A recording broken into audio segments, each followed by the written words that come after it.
Okay, today we're going to talk about how to get a couple of images ready for screen printing, doing a cmyk halftone and a black and white halftone.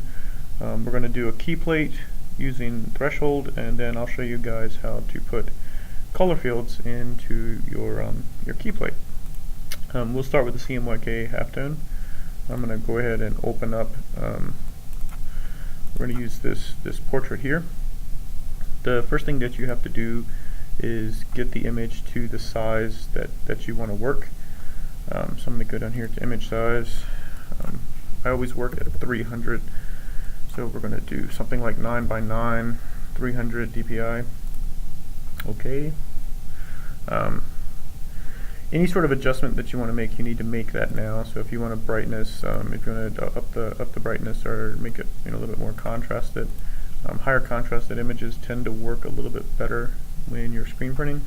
The next thing you need to know is to go in and make it cmyk. Since we're going to be separating the channels, we need it to be cmyk. Say OK.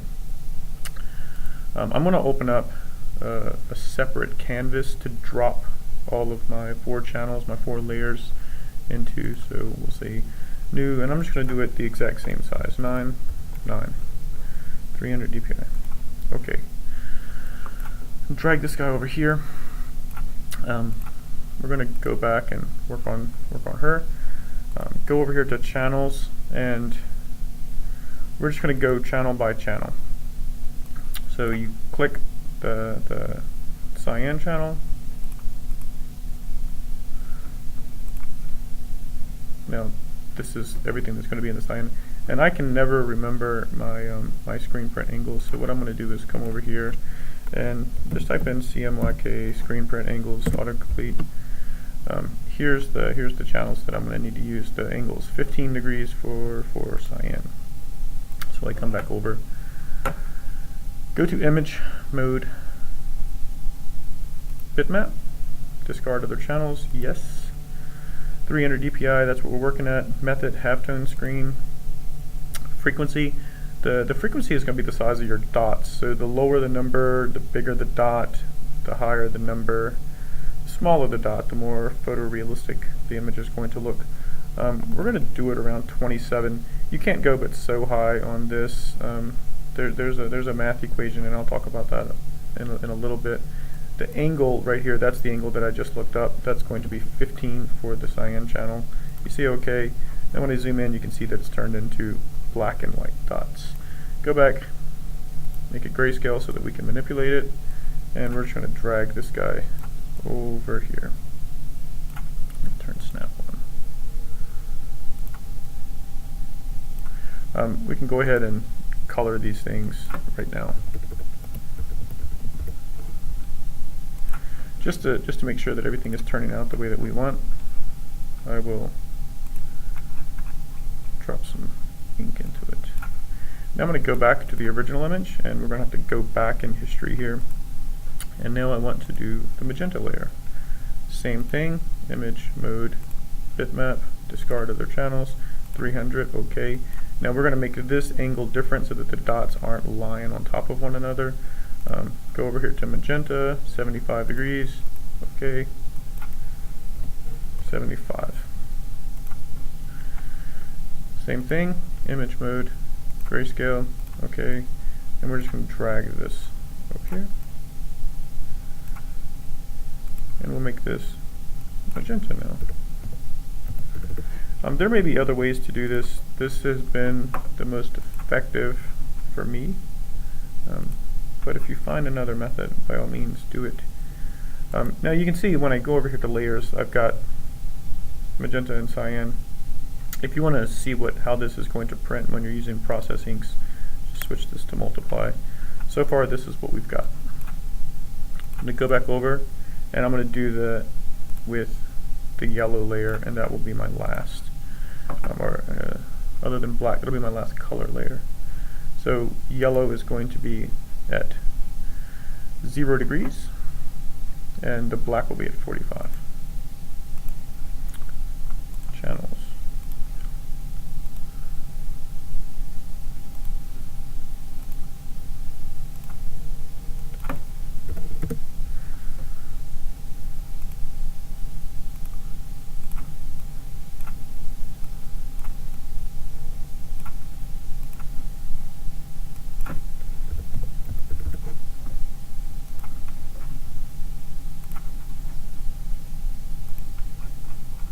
Same thing, put the layer on multiply so that we can see through it.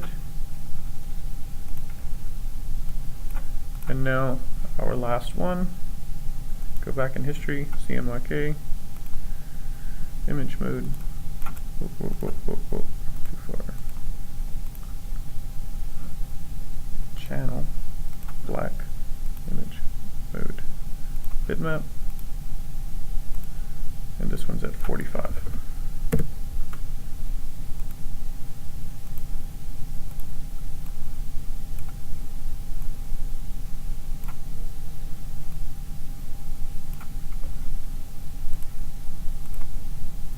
So this is what the print would eventually look like. We can go back and we can see this is the photograph. This would be the screen print. When you zoom in, you can see that there's nothing but tiny little CMYK dots on this thing. This has to be printed using process colors. So if I were going to go to the print lab and get ready to print the acetate for this, how I set mine up, I would go to canvas size, and I would just say 18 by 18, stick it up in the corner, okay, and now you can just drag each one of these. I'd probably give it a little bit more space so that you could cut. But now you can see all four of the screens, and before you would print, you would have to make everything black for your screen. And like I said, I would leave a little bit of space so that you could properly cut. Something funny happened with this one. So there's the CMYK screens for each one of them. Print that as an acetate, overlay them, and that's what you will get. Okay, what if you want to only print it in grayscale? Just do a halftone in grayscale. That's even easier. So we'll leave it image size, and if I just wanted to do a black and white version of this, once again, make all of your adjustments now. Up the contrast, make it brighter, darker, whatever you want, resize it to the size that you want to work at. Image mode grayscale, okay, discard, image mode bitmap, 300 halftone screen, okay. Now if I'm only using gray, I always make this 22.5. It tends to look the most realistic without these weird patterns showing up. Say OK, and now you've turned it into a bunch of dots. That's what your film would look like. That's what your print would look like if you were using white paper and black ink. And you can always go in and underpaint some of this, do whatever you want, you know, kind of do Andy Warhol kind of stuff. That's absolutely fine. I'm going to go back. We're just going to continue to use this image for a handful of these tutorials. Someone had asked about other ways that you could print a portrait or an image. We kind of talked about the Posterize tool. If you come down to image adjustments and you go over here to Posterize, this kind of craziness happens, and you can move this number up and down until you get something that you're happy with. I'm going to go with this here. You can see that we've got a gray, a black, a red, a yellow, and a pink. So you have 5 colors. It's going to be a lot of screens, but I'll show you how I would go about separating this. I'm just going to go ahead and get rid of the gray and make that all white. Turn this off. We're going to have something kind of funky like this. I'm going to want to print. We'll print these 2 pinks as the same color, and then I'm going to get my image to a point where I'm happy with it. And all of this kind of pixely kind of stuff, if you were going for some Shepard Fairey stuff, something like this, if I can spell.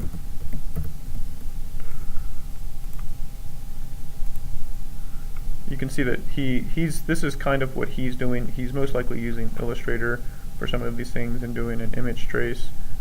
You can also, it doesn't matter what program that you use, but you'd probably want to smooth some of these things out, so you can do that with the pen tool, however you want. I'm not going to go into how to use the pen tool right now. You guys can Google that and figure that out on your own. But I do want to talk about how you would set the layers up. The first layer that I'm going to want to print is pink, and then I'll do blue, green, and black. I think I'm going to get rid of this this red layer here, and I'll just turn that into green also, just to save a little bit of time. So that'll be green also. So we get pink, blue, green, black. This is how we're going to go about this. The layer that I print pink on, I will go up here and make a new layer. This is going to be my pink layer. Okay. Now, I don't want to print pink only right here where the pink is at. I'm going to print pink underneath of everything. So underneath of the pink, underneath the blue, underneath the green, underneath the black. And I'll show you what this is going to look like. I will actually just select the white. I'll select the inverse of that. I'm on my pink layer, and I'm just going to pour pink. That's going to be my first. This is what my first print would look like. I may go in and delete some of the stuff around the outside edge because it's going to be really difficult to line stuff up. So if you want it to come in and this is going to be super sloppy, just delete some of this stuff. That's fine. But the stuff on the inside I would leave. And this may not be the absolute best image to do this with, but you'll understand in a second. Okay, I'm going to turn this off. The next layer I want to do is going to be the bluish gray color. Go ahead and select that. We'll make another layer, new layer.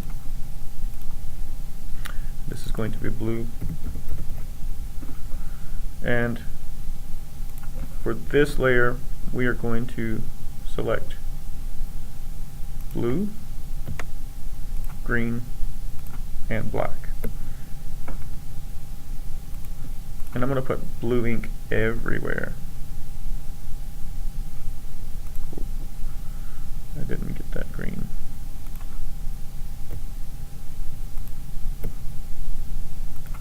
We're going to put blue ink everywhere where any of those colors show up. And you could probably do the same thing that you did on the last one. Come over here and erase some of this stuff right on the edge, just to make lining things up a little bit easier later on. But I'm going to leave the stuff on the inside alone. Next layer is going to be the green layer. And this, you can actually change the colors. This is a little bit weird.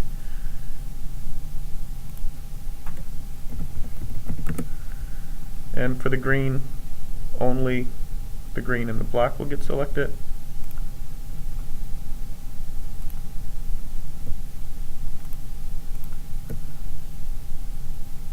And I'm going to go ahead and change the color to a different blue.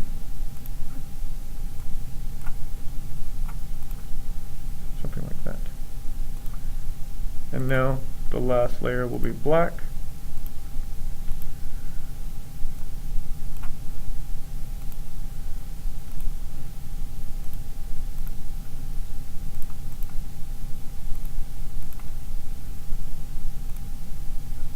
And so what you end up having is, this is your black layer, that's your next layer, that's the next layer, and that's the bottom layer.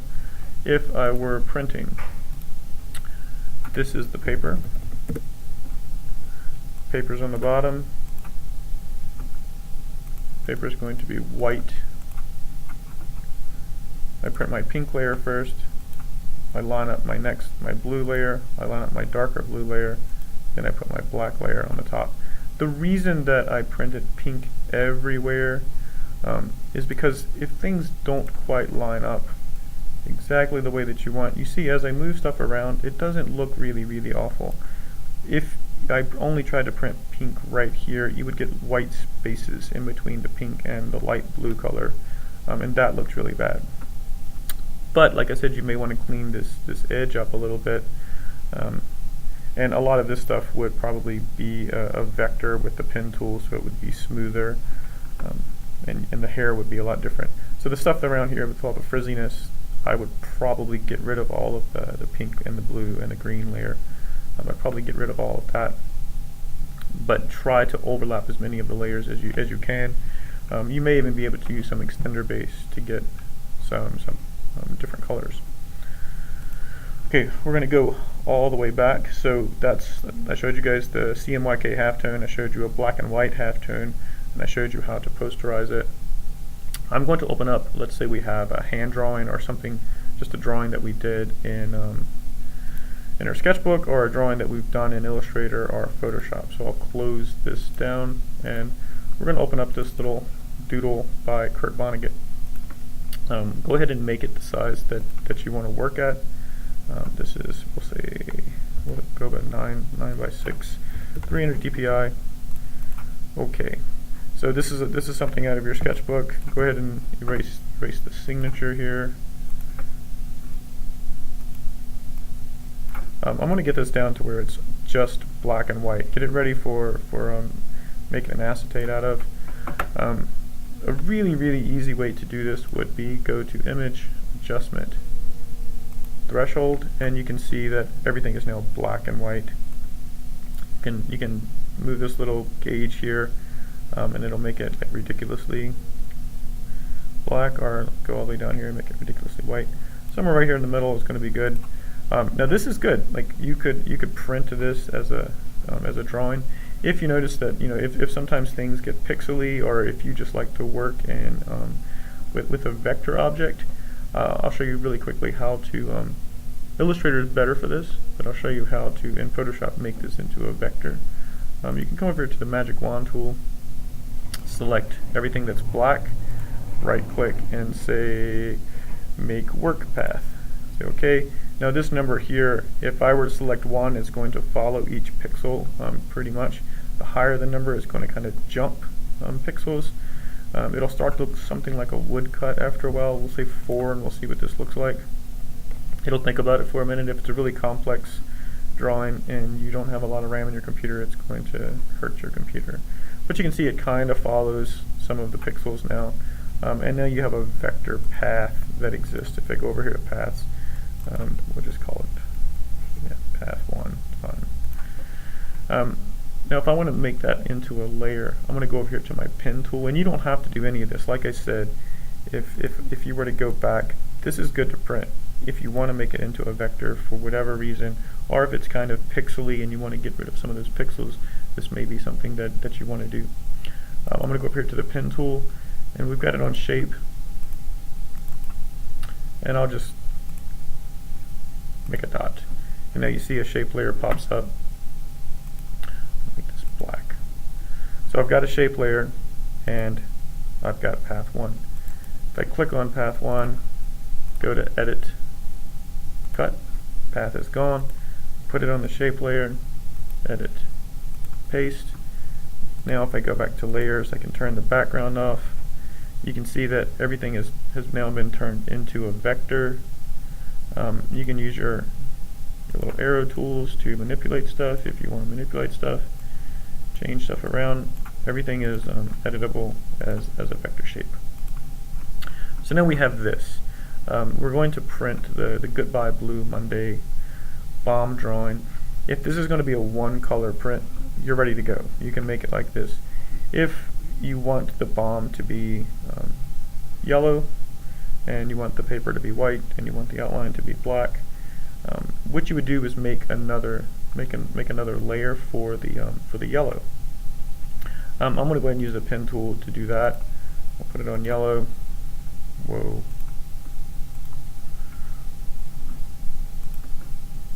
Now I'll go back to here.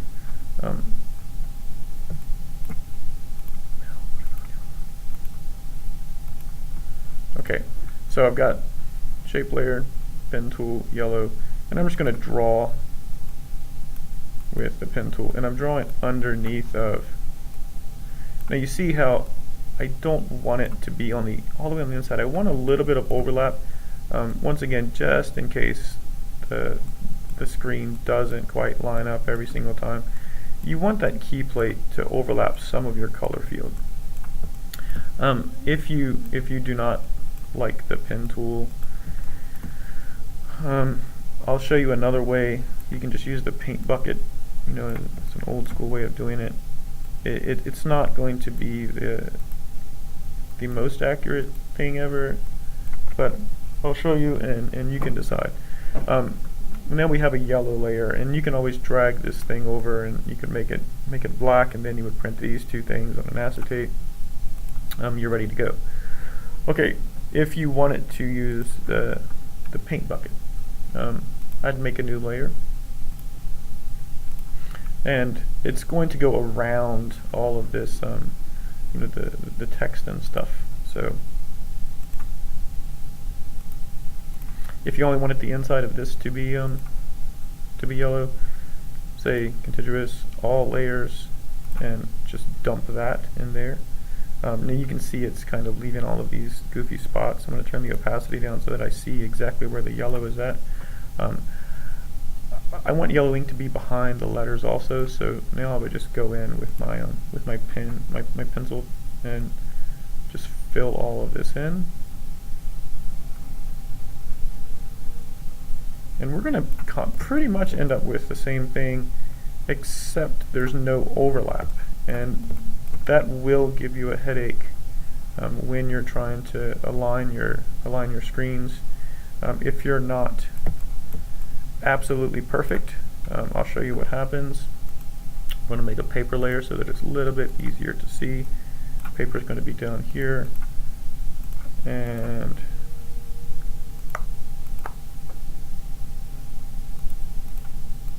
so now we've got a piece of white paper. We print the yellow and we print the black. Let's turn the black back up. Now, if we're not perfect, you get that. And you're going to have this white line going all the way around everywhere where things don't line up, and that's really annoying.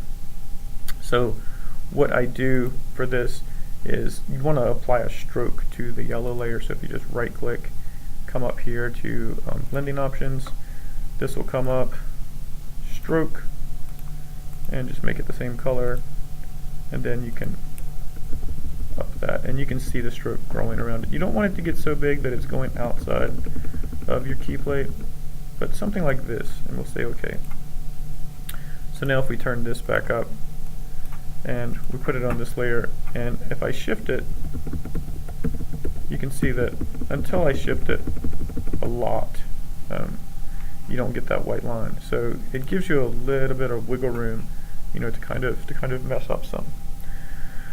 Okay, so what I want to show you guys now is if you wanted to have this be a 3-color print, and you want it some like the tail is going to be red and the body is going to be yellow, you would do the same thing. I'm going to use the pen tool, and I'll make a red layer, shape, red, sorry.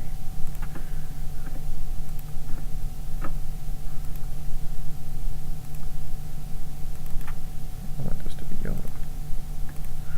Okay, somebody use the pen tool, I've got it, I'm going to put it on red, and then I just draw the red into the tail.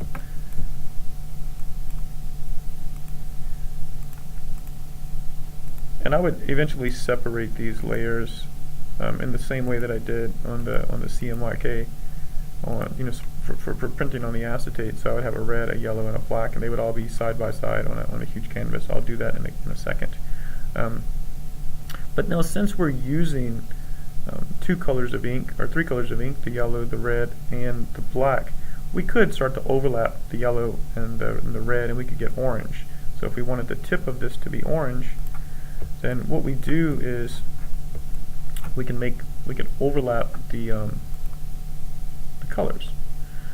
So you say combine, and then we just put some yellow ink up here on the tip of the bomb,